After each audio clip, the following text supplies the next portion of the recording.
Hai, selamat pagi. Alhamdulillah sehat. Selama ini saya ya seperti biasa, kemarin sempat keliling di Sumbawa, terus kemudian ke luar kota yang lain. Nah, ini sekarang balik. Walaupun saya itu kalau pergi-pergi tetap saya aktif di kadang-kadang di mobil tuh main Twitter, Facebook dan sebagainya.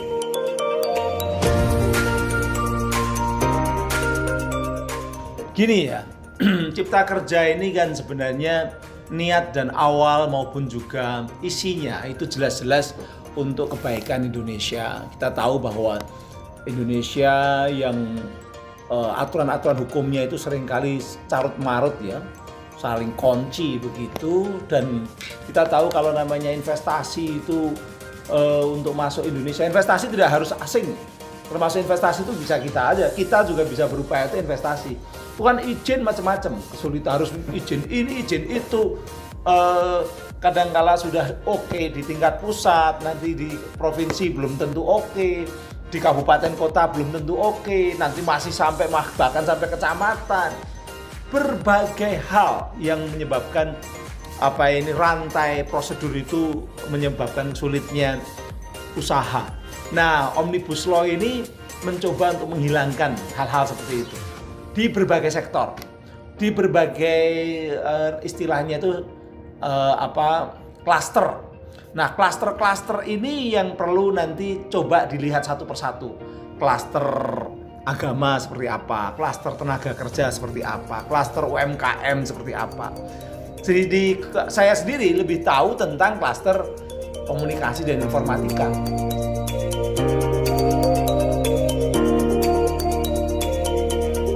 Kominfo itu punya keinginan lama, ingin melakukan namanya program digitalisasi TV terestrial. Jadi dulu yang namanya frekuensi itu kan sudah ditata oleh ITU, International Telecommunication Union. Ada yang dipakai untuk TV, ada yang dipakai untuk radio, misalnya FM ya. Ada yang dipakai untuk penerbangan, ada yang dipakai untuk di laut, untuk Markonis begitu. Dan kemudian sekarang yang tidak pernah disangka-sangka itu publik, masyarakat, netizen itu semua pengguna frekuensi. Sekarang dulu nggak pernah disangka-sangka, tahun 90-an gitu belum nyangka, belum difikirkan bagaimana publik menggunakan frekuensi secara masif seperti sekarang. Sekarang boleh dikatakan kita tidak hanya telepon dan SMS, tapi juga menggunakan internet. Dan internet itu hampir semua aktivitas itu menggunakan internet, terkait internet. Mau aktivitas belanja yang kita sebut sebagai e-commerce atau ekonomi digital, mau aktivitas politik yang namanya perdebatan itu semua pakai internet gitu kan. Bahkan aktivitas sosial, mau reuni, mau pendidikan, mau kesehatan, semua basisnya internet. Ini yang menyebabkan peningkatan permintaan broadband atau istilahnya broadband demand itu meningkat tajam di masyarakat, terutama di kota-kota besar. Tapi sekarang sudah tidak hanya di kota-kota besar, di daerah-daerah pun juga di desa pun juga semua pengguna internet ini meningkat. Nah, Anda pernah belum di kota yang ada internetnya, yang banyak pengguna internetnya, tiba-tiba internet Anda itu lemot atau internet Anda itu buffering gitu. Download susah, upload susah, buka situs susah, ngirim gambar susah, ngirim video susah. Pernah nggak? Nah, itu yang akan terjadi, dan itu akan semakin parah. Jadi kenapa? Sampai tahun 2020 itu kira-kira ini catatan saya tentang penggunaan internet. Saya ada juga catatan bahwa sampai 2020 kira-kira 546 MHz kita udah defisit. Artinya ketersediaan broadband untuk layanan masyarakat, netizen, itu tidak imbang dengan permintaan broadband. Karena semua aplikasi, kalau Anda punya HP smartphone, lalu HP Anda itu ada aplikasinya, Semakin banyak aplikasi yang Anda pakai, semakin banyak pengguna HP, itu permintaan broadbandnya meningkat. Makanya lalu defisit. Dulu nggak defisit tiap tahun tuh defisit. Dan kira-kira sampai 5 tahun ke depan defisitnya sampai 1310 MHz. Jadi ke 5 tahun ke depan 2025. Berarti apa? Bukan hanya lemot lagi nanti. Bukan hanya lemot lagi di kota-kota besar, tapi bisa sampai mejen. Sampai mejen. Itu tantangan teknologi yang jelas-jelas akan terjadi. Kecuali kalau ada broadband baru yang bisa dimanfaatkan untuk melayani masyarakat yang permintaan demand-nya tinggi, itu permintaan broadband-nya tinggi. Itu yang sering disebut sebagai refarming. Nah, cuma refarming ini bisa kita lakukan kalau TV analog itu ditata. Selama berpuluh-puluh tahun kita punya 700 televisi analog di Indonesia, itu 700. Ada puluhan di Jakarta, ada di berbagai daerah, banyak sekali. Itu 700 lebih malah. Nah, ini mereka boros sekali menggunakan frekuensi. Satu TV itu menggunakan sekitar 8 MHz. Padahal ya hanya dipakai TV itu sendiri. Misalnya TV A, dia 8 MHz, yang punya beberapa TV. Berarti satu orang yang punya banyak TV tadi memanfaatkan frekuensi secara sangat boros untuk kepentingan dia, korporasi dia. Sementara kalau Anda pakai HP lalu mengakses 4G misalnya, itu cukup 10 MHz untuk ratusan ribu orang, bahkan jutaan orang. Nah, tapi karena jumlah penggunanya nih meningkat terus, dari jutaan tadi meningkat terus, lama-lama defisit tadi, sekarang sudah defisit 540 MHz, lalu lemot, nanti akan defisit 1300 berapa tadi? 1300, ini catatan saya, 1310 MHz 5 tahun ke depan. Itu akan tidak hanya lemot, tapi akan banyak yang stuck.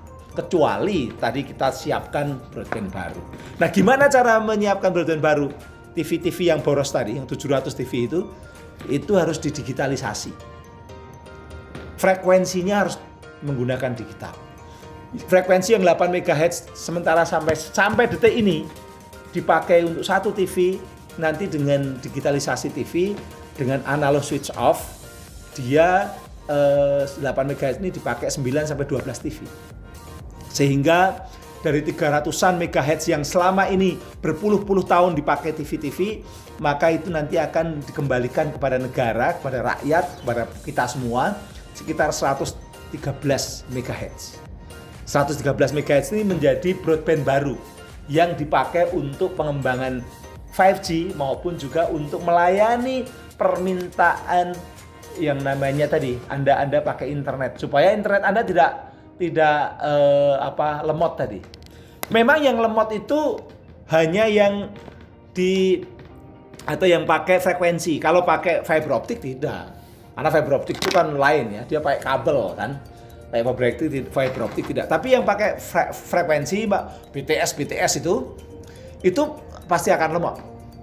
Apalagi BTS di kota. Banyak kota-kota di Indonesia, kota besar bahkan, mereka sadar nggak bahwa HP-nya nggak bisa untuk kalau di mobil, di jalan itu sulit sekali. Itu sudah gejala. Padahal itu baru 540 defisitnya. Nanti kalau sudah 1310, bukan hanya seperti itu, nggak bisa dipakai untuk internet. Nah, apa yang terjadi kalau misalnya nggak bisa dipakai untuk internet? Ekonomi digital bisa mengalami persoalan, bisa stuck. Para pekerja-pekerja Gojek, GoFood, pekerja-pekerja yang terkait dengan internet, apakah Tokopedia, macam-macam lah, Bukalapak, ataupun Anda yang biasa main HP, main Twitteran, YouTubers dan sebagainya, semuanya akan terkena dampaknya. Itu yang akan terjadi 5 tahun ke depan. Makanya bersyukur Undang-Undang Omnibus Law itu di pasal 60A-nya itu memberikan aturan bahwa Indonesia akan analog switch off 2 tahun setelah undang-undang ini diundangkan, yaitu berarti tahun 2022. 2022 analog switch off berarti negara dapat 112 MHz. Berarti yang kekhawatiran kita akan lemot bisa tertutupi. Kenapa kok harus pakai undang-undang? Dulu awalnya pada era Pak SBY ketika jadi presiden dan Menteri Kominfo itu Pak Tifatul Sembiring, itu sudah diupayakan untuk dapat analog switch off pakai peraturan menteri waktu itu. Peraturan Menteri nomor 23 tahun 2011. Sebelumnya udah ada peraturan menteri tahun 2007 ada, 2009 ada kaitan dengan digitalisasi TV, tapi semuanya mengalami kegagalan. Nah, baru di Omnibus Law ini pasal mengenai analog switch off alhamdulillah masuk di pasal 60A tadi. Itu berarti apa? Kita bisa menata frekuensi untuk kepentingan publik supaya tidak mengalami stuck atau kemejenan internet itu. Saya nggak bisa membayangkan kalau itu terjadi di 5 tahun yang akan datang. Makanya di satu sisi Omnibus Law itu banyak kontroversi, tapi kalau di bidang Kominfo ini adalah anugerah, ini adalah berkah gitu ya, berkah yang harus disyukuri karena ke depan tahun 2022 kita mudah-mudahan setelah itu bisa ada penataan frekuensi sehingga HP-HP kita tidak lagi ketika di daerah-daerah kota-kota besar tidak mengalami lemot. Karena apa? Karena tadi saya kalau ngomong gini, kenapa sih kok bisa lemot? Ibaratnya begini, ibarat jalan tol. Jadi ya, kanal frekuensi itu kayak jalan tol gitu, penggunanya terlalu banyak, mobilnya terlalu banyak. Nah, mobil yang terlalu banyak ini kan nggak bisa lancar, dia macet. Kalau macet, maka harusnya saat mobilnya dikurangi, jadi penggunanya dikurangi. Mau nggak kalau masyarakat nggak boleh pakai internet kan? Nggak mungkin kan? Nggak mungkin kalau mobilnya dikurangi. Tetapi adalah jalannya yang diperlebar atau jalan baru yang dibuat. Tapi ketika mau diperlebar, mau ada jalan baru, ini bidang-bidang tanahnya udah dipakai oleh TV-TV analog. Maka harus ditata. Itulah yang namanya analog switch off. Itu yang namanya digitalisasi TV. Ketika mau ditata, mereka nggak mau menuntut ke pengadilan. Kenapa? Dan pengadilan memutuskan nggak bisa analog switch off kalau nggak ada aturan hukum di undang-undang. Nah, undang-undangnya mau pakai undang-undang penyiaran sudah 10 tahun nggak bisa diubah, belum selesai. Nah, alhamdulillah ini bisa masuk ke satu pasal, masuk ke undang-undang Omnibus Law atau Undang-Undang Cipta Kerja. Ini nanti akan menggerakkan internet sekaligus juga akan menggerakkan ekonomi digital. Ini juga akan memiliki efek trickle down effect. Karena apa? Karena akan semakin lancar internet di kota-kota. Ini ngomong kota-kota ya. Kalau daerah-daerah itu beda lagi. Itu nanti kalau daerah-daerah itu pembangunan infrastruktur baru. Tapi yang ini adalah di perkotaan di mana TV-TV analog banyak, di situ internet lemot. Terutama kota-kota besar. Nah, itu yang ingin saya sampaikan, salah satu atau sisi dari Omnibus Law. Dan kalau sudah bisa ditata seperti itu, insya Allah negara juga mendapatkan pendapatan. Karena frekuensi yang digunakan operator seluler atau internet itu bisa triliunan menjadi masukan negara. Diperkirakan oleh Boston Consulting Group, negara akan dapat sekitar 111 triliun dari keuntungan analog switch off per tahun. Itu bayangkan. Itu berarti untuk kita semua, untuk rakyat, untuk membangun, termasuk untuk membangun infrastruktur di daerah-daerah. Masyarakat perlu lebih cermat bahwa namanya Undang-Undang Cipta Kerja itu klasternya banyak, jadi masing-masing itu punya aturan-aturan yang punya berkah sendiri-sendiri. Ada yang berkah untuk UMKM, ada yang berkah untuk persoalan agama, ada yang berkah untuk persoalan-persoalan tenaga kerja misalnya begitu. Nah, kalau ada yang kontroversi misalnya tentang tenaga kerja, tadi masih ada yang kontroversi, enggak apa-apa. Beda pendapat itu hal yang biasa. Yang mana pasal mana yang bermasalah itu coba dibahas. dibahas secara mendalam, dibahas dengan para pakar dan juga akademisi yang objektif gitu. Kemudian kalau memang ini merugikan, supaya ini direview, di judicial review di Mahkamah Konstitusi, atau mungkin juga bisa diubah lewat mekanisme legislasi. Legislasi itu bisa lewat perpu, bisa lewat legislasi seperti biasa itu. Tapi harus yang sifatnya spesifik, pasal mana, item apa, isu apa. Jangan langsung semua ditolak. Kalau semua ditolak berarti kita juga nanti siap-siap yang lemot tadi, yang bukan hanya lemot, yang akan HP kita walaupun sebaru apa, secanggih apa, nggak bisa berguna secara efektif. Karena apa? Karena density, kepadatannya terlalu tinggi. Karena nggak ada yang namanya penataan ulang frekuensi. Nah, itu yang menjadi titik paling penting dalam konteks Kominfo. Di awal saya katakan bahwa Undang-Undang Cipta Kerja ini untuk kebaikan Indonesia ke depan. Nah, masyarakat perlu mempelajarinya lebih dulu. Jangan mudah percaya dengan hoax ataupun juga disinformasi atau informasi-informasi yang hanya katanya, kabarnya dan sebagainya. Banyak sekali sekarang ini, era sekarang adalah era hoax, era di mana kita ditakut-takuti dengan berbagai hal.